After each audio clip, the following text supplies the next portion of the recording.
Hey, what's up ladies and gents, welcome to my ultimate eFootball 2023 dribbling tutorial. I'm going to be looking at both the online and offline aspects of dribbling as they vary considerably. I'm going to be talking to you about how to start a dribble, the sort of do's and don'ts, the key tricks in order to increase the frequency of dribbling successfully, how to skip past defenders with ease, and also the best players for dribbling, more so based on how they feel, and then finally the sort of key stats for dribbling. What should you be boosting in order to make a player feel good? Now, whilst I have a ton of tips on dribbling in this video, and whilst it can help create openings, the best way to score is always effective combination passing. 1-2s, good passing around the pitch. But having said that, the feeling of beating 4 or 5 defenders and scoring a goal to be able to show off to your friends and family, there's nothing that quite beats that feeling. So let's start with the basics of how to start a dribble. Tip number 1. Don't perform a skill move when receiving a pass, as there's a high chance that the player is going to fumble the ball. Regardless of who you've got, whether it's a Neymar, Ronaldinho, it really doesn't matter. There's a very high chance they're going to mess up the skill and give the ball away. Tip number 2, when you're receiving the ball, assess your surroundings. Which players are closing in on you? Think about their body weight and momentum and speed that they're coming at you and whether they're jockeying or not. I'm going to touch on more on this in a bit. Tip number 3 is probably the most important tip, and I cannot stress this enough. Look at your opponent's player and not your own if you're going to start a dribble. This is hard to learn because when you're in autopilot after a few matches, it's easy to focus on your player with the ball and who you're going to pass to next. You're looking at your team rather than the opponent's. And tip number 4 is use super cancel to let the ball run or to change the direction of the ball, especially in tight spaces, or if you want to continue the momentum of an attack. Say your goalkeeper throws the ball out and you want to let the ball run, use super cancel. That's right bumper, right trigger, and this is going to allow you to get freedom of movement with your player. Now that you know how to start a dribble, you're going to see me use tip number 2 and tip number 3 here. You can see how I'm showing the opposing player where I want him to think I'm going, which means he can retain his speed and momentum, and then I'm releasing sprint and just turning inside him using the left stick. As soon as I've passed him, I'm focusing on the next player and rinsing and repeating this cycle until I get as far as I can.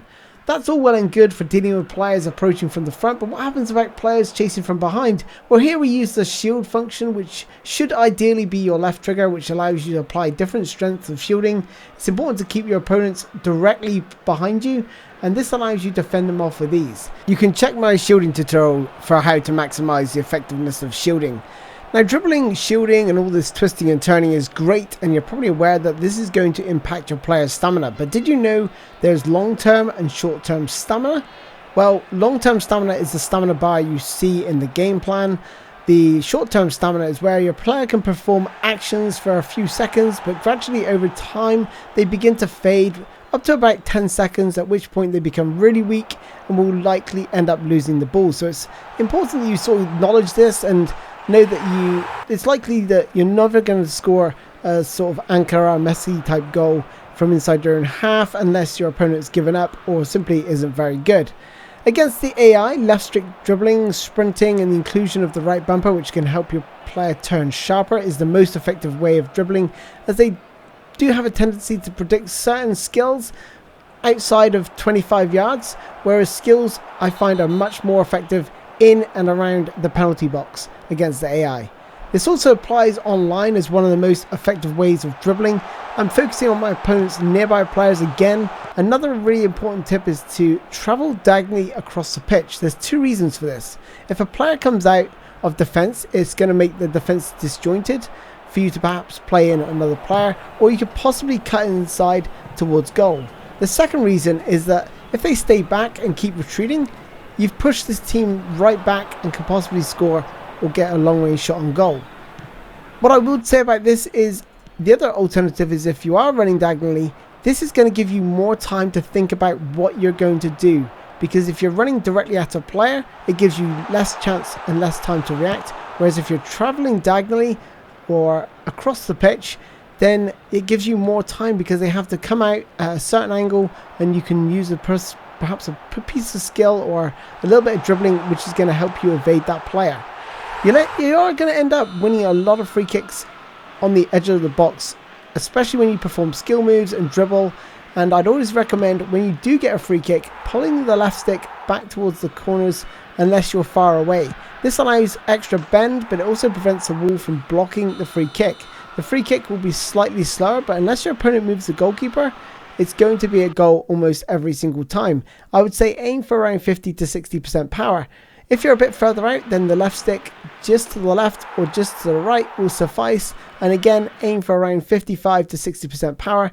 Push forward a little bit, because this is going to add a little bit more trajectory and velocity to your kicks. The best skills to utilize online, well, the double touch is probably the most common and the most effective skill online. It has been nerfed in the recent 2.3 update, but it is still great for maneuvering around players facing directly up to you.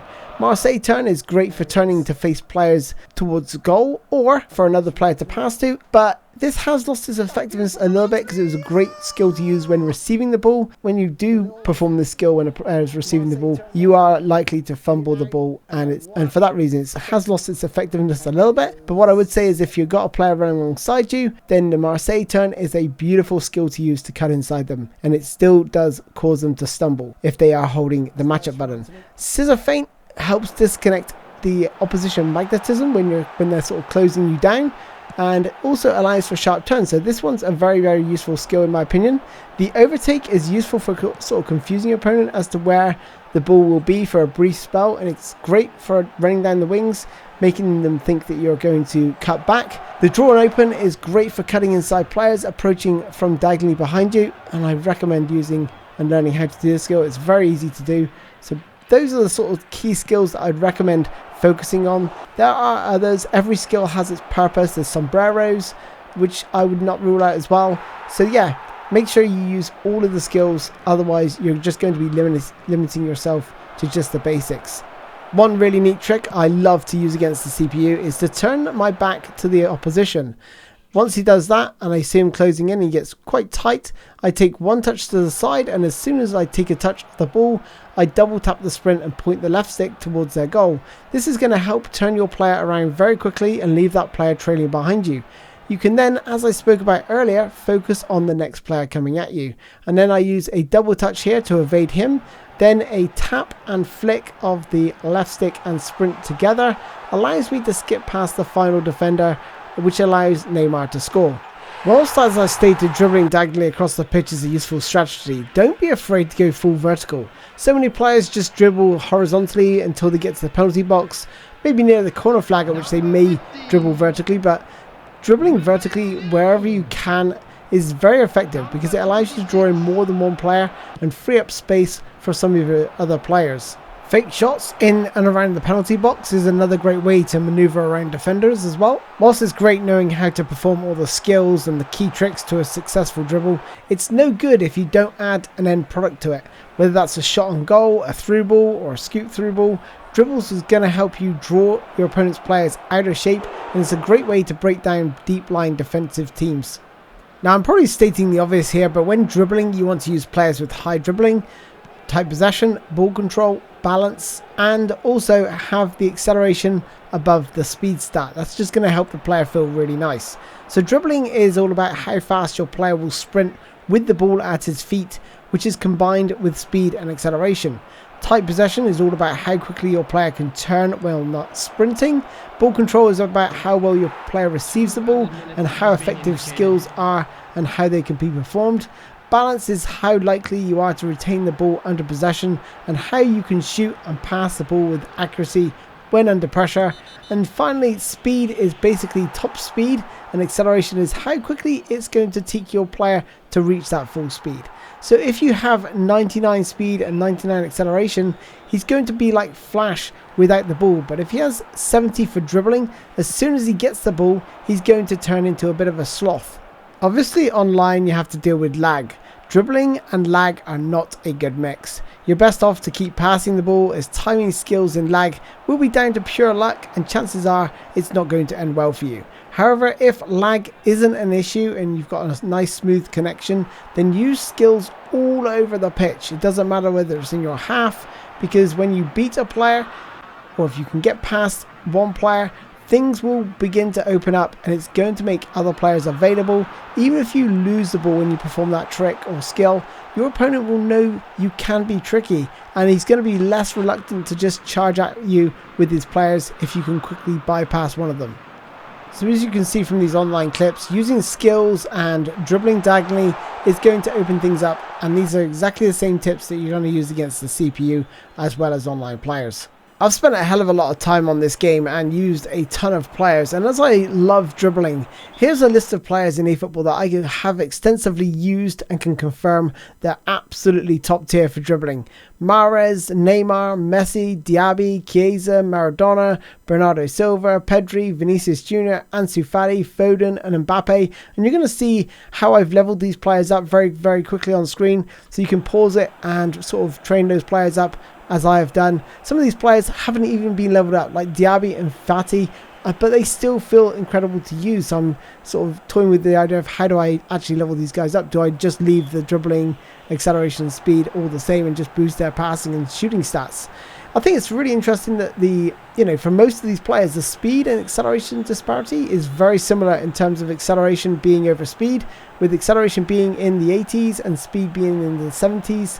And that applies to most, apart from perhaps Mbappe and Diaby, but those I perhaps dribble with differently and just use their raw pace for quick turns as opposed to their slower twist and turns with the other players. Now, out of all of those players I've just mentioned, I'm really happy with the way I leveled up Maradona, who was a legend card pack. He looks, feels and plays just like his real life counterpart, weaving through defences at ease, and is by far the best out of all of my dribblers if I had to pick one.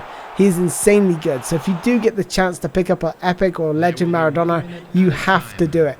One more important dribbling trick that I haven't mentioned yet, and I should have mentioned it earlier, is to bring your player to a standstill. This allows you to wait on another player to close you down, and then you can either perform a skill to bypass him, or you can lay off a pass, and there's two ways to do this. You can either hold R1 and R2, or perform a fake shot and then just release all of your controls.